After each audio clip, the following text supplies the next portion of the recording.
Fast food used to mean one thing: cheap comfort when life was too busy to cook. A few dollars, a paper bag, a hot meal, and you moved on. Now that same stop can feel like a small financial decision. The menu board still says quick. The ads still say value, but the total at the window tells a different story. By the end, you will understand why this happened, why it feels worse than official inflation language suggests, and why the fight over cheap food is really a fight over time, wages, rent, technology, and habit. The shock is not just that prices went up. Prices always move. The shock is that fast food crossed a mental line. It went from being the backup plan to something many families now calculate, compare, and sometimes skip. That is the real sting now. For decades, fast food sold more than burgers, fries, tacos, coffee, and chicken. It sold relief. It said you could be tired, late, underpaid, overworked, and still feed yourself without thinking too hard. That promise matters because Americans built routines around it. Lunch breaks got shorter, commutes got longer. Two-income households became normal. Kids had practices, shifts changed, and dinner moved from the kitchen table to the passenger seat. When a cheap habit stops being cheap, people do not experience it as a spreadsheet. They experience it as betrayal. The place that used to help them stretch the week suddenly feels like it is reaching into the same pocket as rent, gas, and groceries. The official story sounds calm. Food away from home rose. Limited service meals rose. Input costs remained elevated. Operators faced pressure. All of that is true. But none of it captures the feeling of staring at a combo price and thinking, wait, for this? That is the gap this story lives in. Economists measure averages. Shoppers remember anchors. If your brain still compares today's menu to what lunch cost before the pandemic, the new price does not feel like inflation. It feels like the rules changed. And the rules did change. Fast food is no longer competing only with other fast food. It is competing with grocery-prepared meals, frozen meals, warehouse club food courts, app coupons, loyalty rewards, gas station kitchens, and the simple decision to eat leftovers. The industry knows this.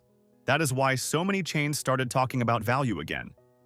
Not because value disappeared from marketing, but because customers started saying, with their wallets, that the old value story was no longer believable. McDonald's became the symbol of the problem because it is the chain many Americans use as a price memory. When people argue about fast food getting expensive, they often picture its fries, burgers, and combo meals, even when local prices vary widely. McDonald's has pushed value offers and lower-priced bundles because it cannot ignore the perception issue. A company can explain costs to investors, but it still has to win back the customer who believes a quick meal now feels too close to a sit-down bill. Wendy's leaned into meal deals and value bundles because the math of traffic matters. A lower-priced offer may not be the most profitable item, but it can get people through the door, where drinks, add-ons, and upgrades help rebuild the ticket. Taco Bell has long been treated as a safe harbor for budget eaters, so its value menus carry extra importance. When even taco runs feel less automatic, the whole category has a problem, because low-price credibility is hard to regain once it slips. The important part is not that one brand got greedy and ruined dinner. That is too simple. The real story is a system where almost every cost line moved at once, and companies learned that some customers would tolerate higher totals longer than expected. Food got more expensive. Labor got more expensive. Rent and construction got more expensive. Insurance, utilities, packaging, maintenance, and card fees all pressed on restaurant operators. A fast food meal looks simple, but the business underneath is not simple at all. Then came the franchise layer. Many locations are not run directly by the famous corporate parent. They are run by local or regional franchisees who pay royalties, fund renovations, hire workers, manage local wages, and still have to make the numbers work. That structure creates tension. The national brand wants a shiny value campaign. The franchisee asks who absorbs the discount. The customer sees one logo, but the price has to support a much messier chain of obligations. This is why a cheap national advertisement can feel confusing at the register. Participation can vary. Local taxes differ. Labor markets differ. Rent differs. Delivery prices differ. The brand message is national, but the bill is local. Still, costs are only half the story. The other half is willingness to pay. Companies discovered that some customers kept buying even when meals got pricier. Once a business learns that, prices do not always fall back just because one input gets cheaper. That is the uncomfortable truth. Inflation can begin with costs, but it can continue through pricing power. If a customer has limited time, a crying kid, a short lunch break, or no energy to cook, convenience becomes a toll road. The toll is hidden because fast food does not ask for one big payment. It asks for small upgrades. Make it a combo. Add bacon. Add a larger drink. Add sauce. Add a cookie. Round up the order without feeling like you made a luxury purchase. This is menu engineering, and it is not evil by itself. Every retailer studies behavior. But the result is that the cheapest advertised item is often not the meal people actually buy. The real meal is the bundle, the drink, and the impulse side. The drink is especially powerful. Fountain beverages can carry attractive margins compared with many food items. That is why combos matter so much. The burger gets attention, but the cup helps make the economics work. Fries do similar work. They are emotional, shareable, and easy to attach to a meal. A customer may enter wanting the cheapest sandwich, but the complete feeling of fast food often includes fries and a drink. That complete feeling costs more. Digital ordering sharpened the design. Kiosks and apps can show add-ons patiently, one screen at a time. They do not forget to ask. They do not feel embarrassed. They do not rush past the upsell unless the customer does. Apps also move the deal behind a gate. The customer without the app may see one price. The loyal app user may see a coupon, a free item after points, or a limited offer. Cheap food did not vanish completely. It became conditional. That condition matters. The old value menu was public. You looked up, saw the price, and ordered. The new value system often requires a phone, an account, notifications, location access, stored payment, and the patience to hunt before ordering. For a busy person, that search is a cost. Saving money now takes attention. You compare bundles, unlock rewards, check the app, avoid delivery, skip upgrades, and maybe split items. The meal is fast, but the bargain is not. This is one reason people say fast food is expensive, even when a chain can point to a discount. The discount exists, but it is not the default path. The default path is convenience, and convenience is where the margin lives. There is also a class divide inside the discount. People with stable schedules can plan around app deals. People juggling shifts, kids, buses, and fatigue often pay the posted price because they need food now, not after 5 minutes of coupon hunting. The more complicated pricing gets, the easier it is for shoppers to lose track. A few cents here, $1 there, a larger size there, a delivery fee later. Nobody notices the leak until the bank statement starts looking strange. DoorDash changed the meaning of fast food more than many people admit. A meal that once required a drive now arrives on a couch, but the final price can include menu markups, delivery fees, service fees, small order fees, and tips. DoorDash did not invent expensive food, but they normalized paying extra for not moving. The app makes the pain feel distant because the order is digital. You tap through the charges faster than you would count bills at a counter. Restaurants face their own pressure on delivery platforms. If a platform takes a commission, a restaurant may raise app menu prices to protect margins. Then the customer pays more and often blames the restaurant, the driver, or the app, depending on the receipt. Delivery also changes portion expectations. When food arrives softer, cooler, or less perfect than at the counter, the higher price feels even worse. You paid more for convenience, then received a meal that may not travel well. So the customer asks a brutal question: if I am paying this much, why not get something better?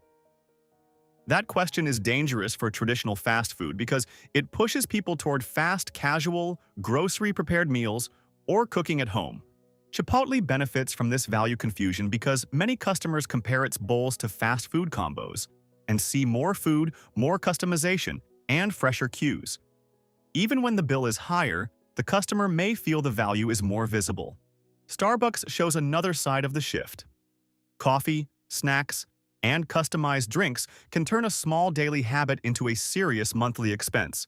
Yet loyalty points and routine make the purchase feel normal until people start cutting back. The bigger lesson is that value is not just low price. Value is what the customer feels they received for the money. A cheap meal can feel expensive if it seems small, cold, rushed, or ordinary. A pricier meal can feel fair if it feels generous. That is why fast food is struggling with perception. The customer does not only compare price to price, they compare hunger solved, time saved, taste delivered, and dignity preserved. Nobody wants to feel foolish after buying lunch. Meanwhile, grocery stores are not standing still. They watched restaurant prices climb and realized there was an opening. Prepared foods, rotisserie chicken, sushi, salads, sandwiches, hot bars, and take-home meals are now competing for the same tired dinner dollar. The grocery store has an advantage fast food cannot fully copy. You can buy dinner and tomorrow's breakfast in one stop. You can compare unit prices. You can choose private label. You can stretch one trip across several meals. But grocery stores have their own tricks. The layout is not neutral. Milk, eggs, bread, meat, and pharmacy items often pull you deeper inside. End caps flash deals. Seasonal tables create urgency. Snacks live where tired shoppers can see them. The prepared food case is strategic. It catches the shopper at the exact moment when cooking feels annoying. You came for groceries to save money, but the warm container near the entrance whispers that tonight can be easier. That prepared meal may still be cheaper than restaurant delivery, but it is not the same as cooking from scratch. It is another convenience premium, just wearing a grocery store badge instead of a drive-through speaker. Private label changes the battle even more. Store brands used to feel like compromise. Now many shoppers see them as smart. In many categories, private label is no longer hiding at the bottom shelf. It is packaged to compete directly. Retailers like private label because it gives them more control. They can shape price, placement, packaging, and margin without relying entirely on national brands. Shoppers like it because the savings are visible and the quality gap often feels smaller than before. This matters for fast food because grocery alternatives are improving. A frozen pizza, bagged salad, store-brand nuggets, or prepared bowl can now look like a rational substitute for a quick restaurant stop, especially for families. Walmart matters here because its scale shapes how many Americans think about food prices. When a shopper can grab groceries, household basics, and prepared options in one trip, fast food has to compete with both price and convenience under one roof. Costco matters because its food court and bulk grocery model create a different kind of value anchor. Even shoppers who do not eat there every day may compare the feeling of abundance against the smaller portions they see elsewhere. Aldi matters because discount grocery has trained shoppers to question packaging, brand premiums, and old habits. When people learn that simpler stores and private labels can cut the bill, the drive-thru feels less automatically economical.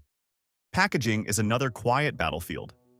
Shoppers notice when bags are smaller, boxes are slimmer, or portions feel lighter. Sometimes the price rises. Sometimes the size changes. Sometimes both happen slowly enough that the customer senses it before proving it. Fast food has its own portion problem. A burger may look smaller than memory. Fries may feel less full. Sauce packets may be counted more carefully. Whether every complaint is fair or not, the perception feeds the larger story. Perception matters because price memory is emotional. People do not carry historical CPI tables in their heads. They remember what they paid after school, on road trips, during college, after late shifts, or with their kids in the back seat. That memory can be inaccurate in detail and still powerful in meaning.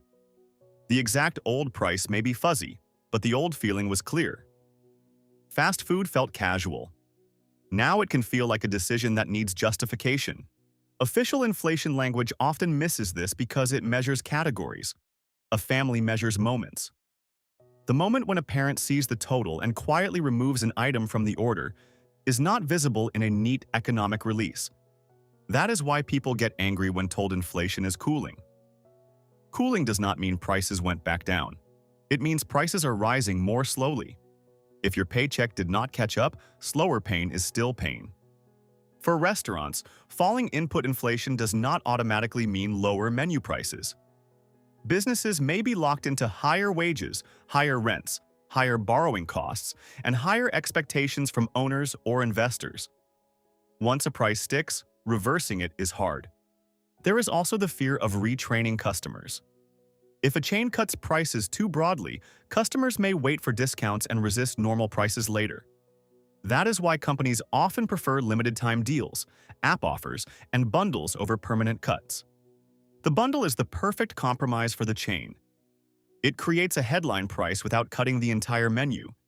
It feels generous, but it also narrows choices and keeps the customer inside a controlled set of items. That is why the value meal returned as a weapon. Not because every company suddenly became charitable, but because traffic matters. Empty restaurants are a bigger problem than discounted sandwiches, especially when competitors are fighting for the same squeezed customer. But value meals can create friction with franchisees. If the discount lowers profit too much at the store level, operators push back. The corporate office sees brand reputation. The local operator sees labor hours, waste, and rent due.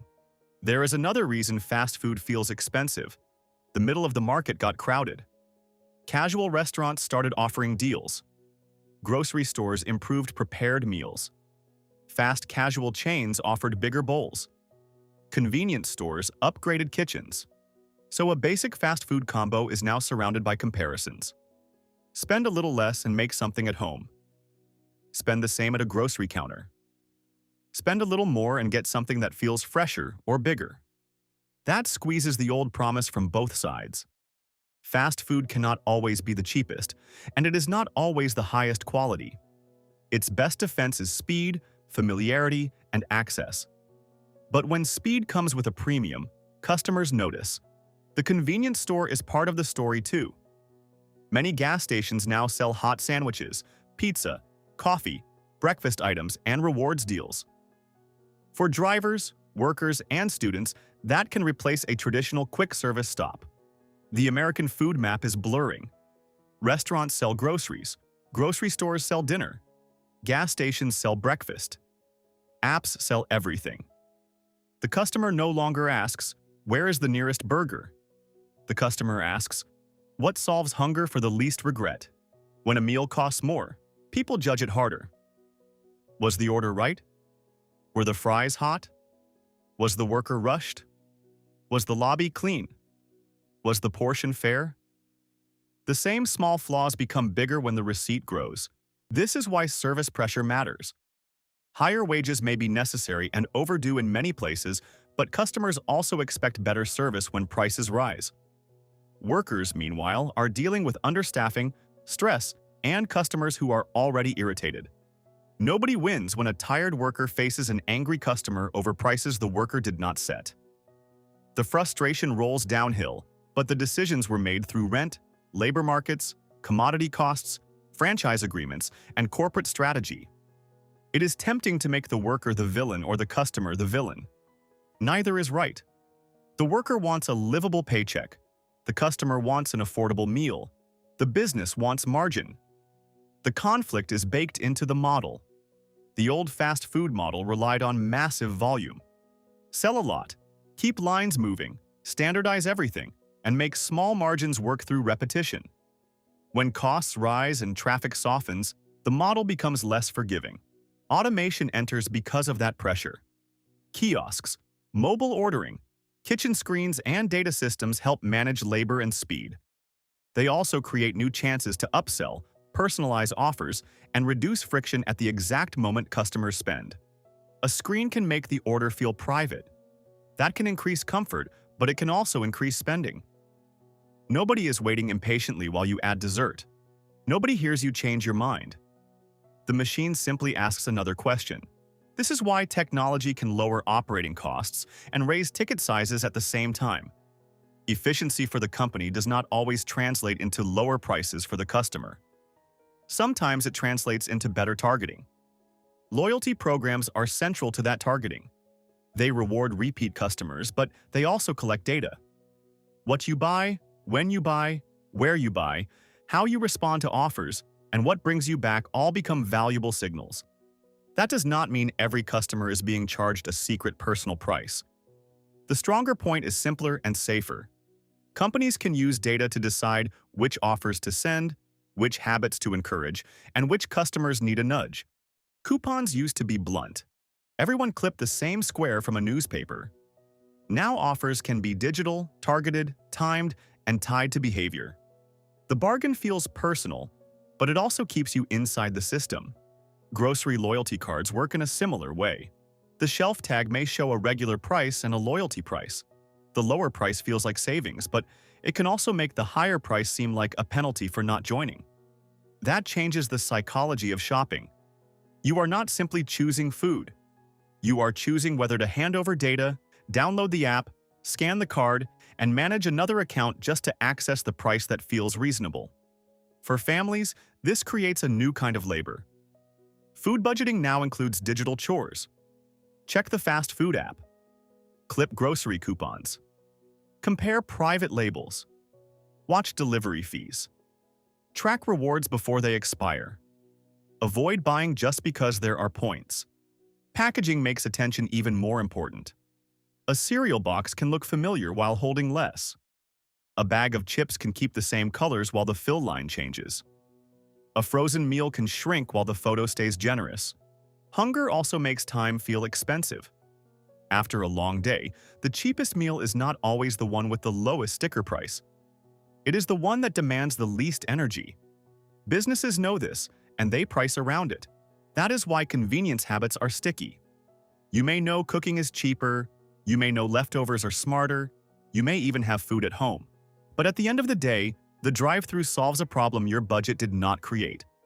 The uncomfortable truth is that fast food became a patch for deeper American problems. Long work hours, weak transit in many places, expensive housing far from jobs, limited lunch breaks, and exhausted households all made quick food feel necessary. When the patch gets expensive, the underlying problems show. People are not only mad about burgers, they are mad because life is structured in a way that makes the expensive, easy choice feel like the only realistic choice. That is why telling people to just cook can sound insulting. Cooking can be cheaper, but it requires time, planning, equipment, storage, transportation, and mental energy. Not everyone has those in equal supply. At the same time, pretending fast food is still the budget hero is dishonest. For many households, it is now a convenience purchase that needs limits, strategy, and comparison. That is not moral failure. That is updated math. One useful way to think about it is the true meal cost, not just the posted price. Include the drink, the side, tax, tip if delivery is involved, fees, gas, time, waste, and whether the food replaces one meal or only delays hunger. A family order exposes the shift fastest. Buying for one person can still look manageable. Buying for four can turn a quick stop into a serious total, especially when each person wants a full combo and maybe a treat. Kids make the pricing feel sharper because fast food was once the easy family compromise. A parent could say yes without doing mental gymnastics. Now yes may require checking the app, splitting meals, skipping drinks, or choosing the grocery store instead. This is why the phrase "no longer cheap" resonates. It does not mean every item is unaffordable everywhere. It means the category lost its automatic bargain status. The burden of proof shifted onto the restaurant. Marketing has adjusted. Listen to the language. Craveable value, everyday value. Big value, meal deals, app exclusives, rewards, bundles. The repetition itself is evidence. Companies do not shout value this loudly when customers already believe it. There is a quiet panic inside value marketing. Not panic like collapse, but panic like a brand realizing its core promise is under review. If customers no longer believe you're affordable, you have to buy back trust one deal at a time. The search is complicated by investors. Public restaurant companies must show growth. Growth can come from more customers, higher prices, new stores, delivery, digital orders, or higher average checks. When traffic is weak, price and ticket size become tempting levers. But pushing ticket size too far can damage the brand. There is a ceiling where the customer stops upgrading and starts leaving. The hard part is that companies often discover the ceiling only after customers change habits. Habits are already changing. Some people bring lunch again. Some use grocery-prepared meals. Some order fast food only with coupons. Some delete delivery apps. Some trade down. Some trade up less often but demand better quality. This is the new consumer behavior. Not simply broke, not simply wealthy, but selective. People still spend, but they want the spending to make sense. They are tired of paying more and feeling less satisfied. That selectiveness explains why some premium products still sell. Consumers may reject an overpriced basic combo, but accept a pricier item that feels special, larger, customizable, or limited. The problem is not price alone. The problem is weak value. Premium items help chains lift average checks. A specialty sandwich, loaded fries, limited drink, or dessert can make the menu feel exciting. But premiumization can also confuse a brand that built its reputation on affordability. Fast casual helped train that expectation. Customers learned to pay more for customization, visible ingredients, and the feeling of control. Traditional fast food then tried to add premium cues without always changing the experience enough to justify the price. The drive-thru itself is not as cheap to operate as it looks.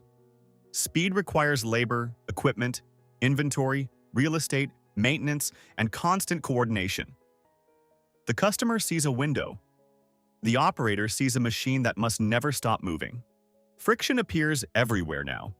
App glitches, missing items, smaller portions, long lines, confusing deals, higher delivery totals, tip prompts, locked bathrooms, limited hours.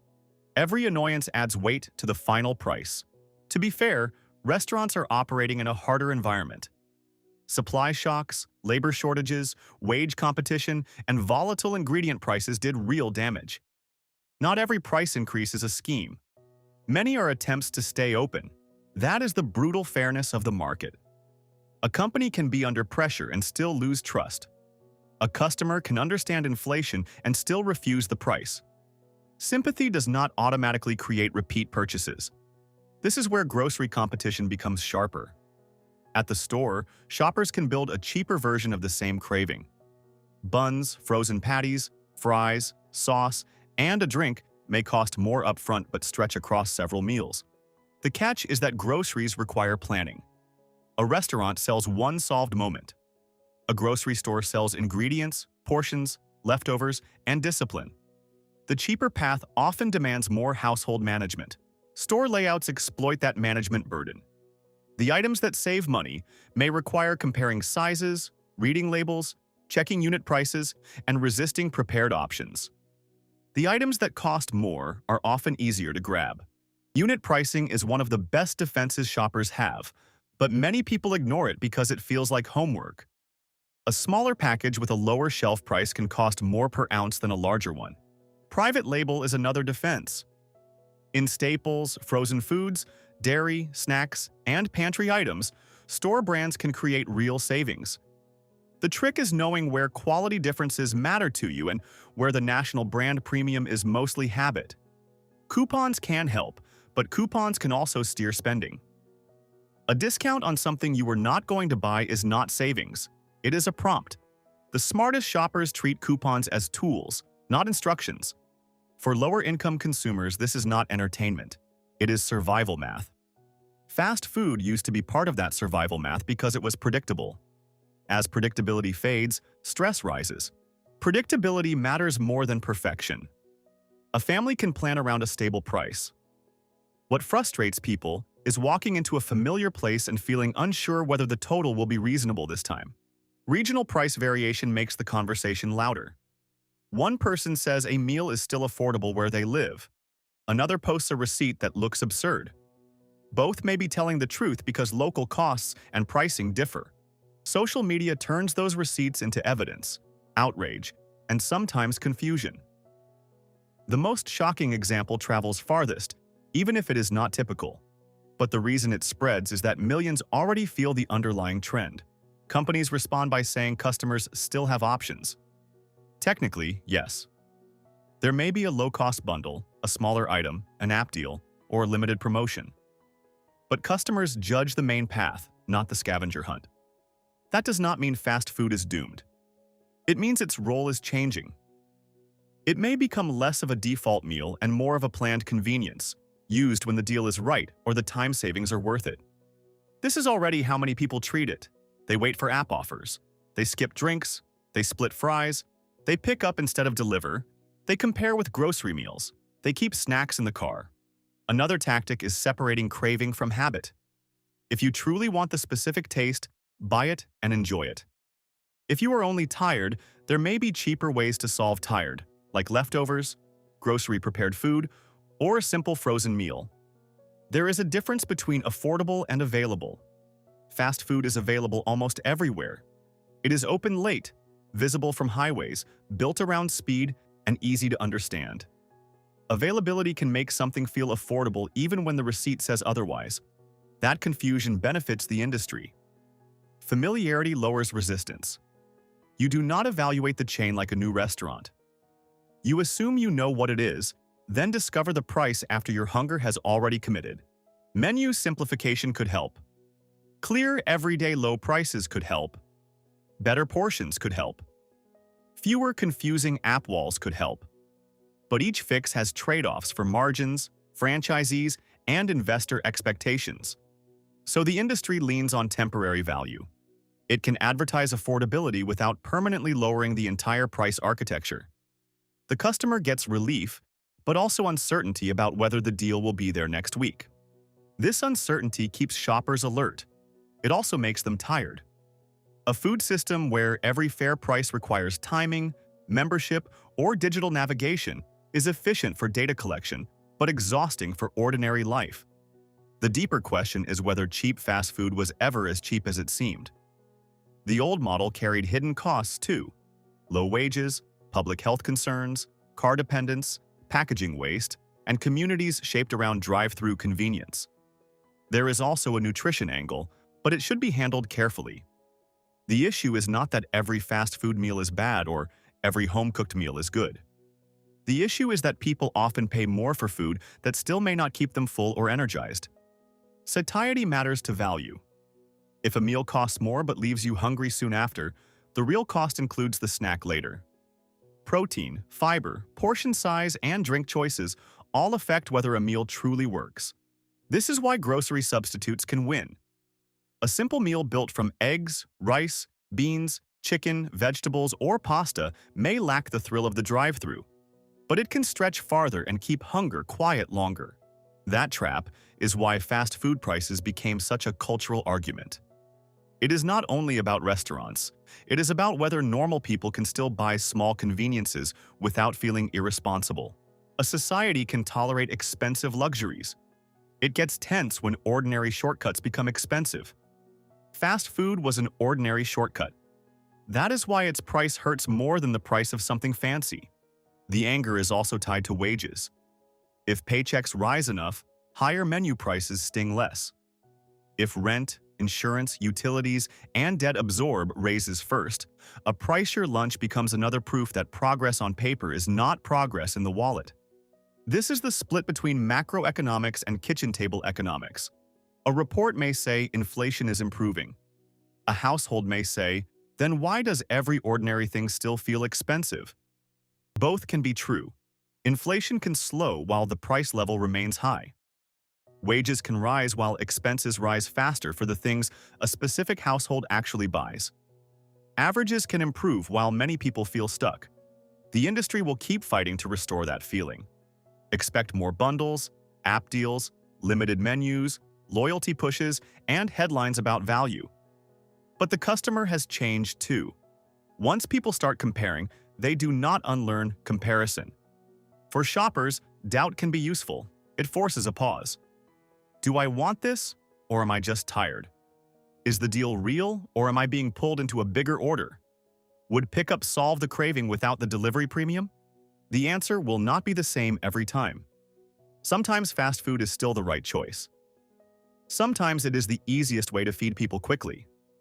Sometimes the app deal really is good. Sometimes the craving is worth it. But the era of automatic cheapness is over.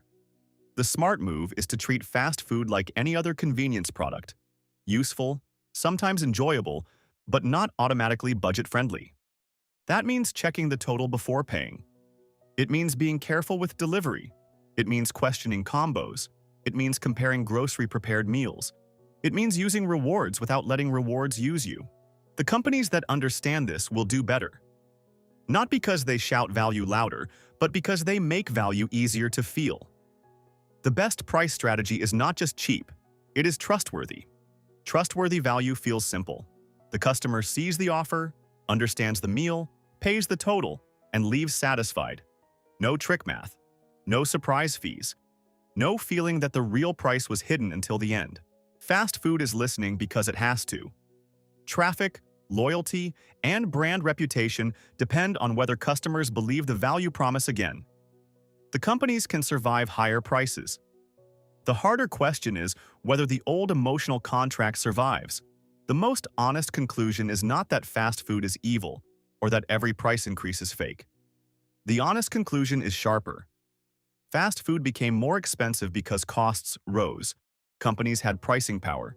Technology changed the sale, and convenience became easier to monetize. At the same time, shoppers have more tools than before. Grocery-prepared meals, private labels, unit prices, pickup orders, app deals, and simple habit changes can push back against the new food math. The biggest mistake is sleepwalking. That is what the modern food system wants. Tap, scan, upgrade, accept, repeat. The antidote is awareness before hunger takes over. So the next time a quick meal feels weirdly expensive, do not dismiss that feeling. It is probably telling you something real about prices, portions, fees, and the cost of convenience. Fast food is no longer cheap in the old sense. It can still be convenient, it can still be enjoyable, it can still be worth it. But now it has to prove itself, receipt by receipt. And that may be the real story. The customer did not abandon value. Value abandoned the easy path. The bargain moved into apps, bundles, memberships, private labels, pickup counters, and careful choices. The winners will be the companies that stop making people hunt for fairness. The losers will be the ones that confuse loyalty with captivity and mistake a tired customer for an unlimited wallet. For viewers, the takeaway is simple but powerful. Watch the total, not the advertisement. Watch the fees, not just the food. Watch the habit, not just the craving. And watch which companies make value clear without making you beg for it. If this made you rethink your last receipt, like the video, share it with someone who still thinks fast food is automatically cheap, and comment with this question: what fast food order finally made you say, "This is too expensive"?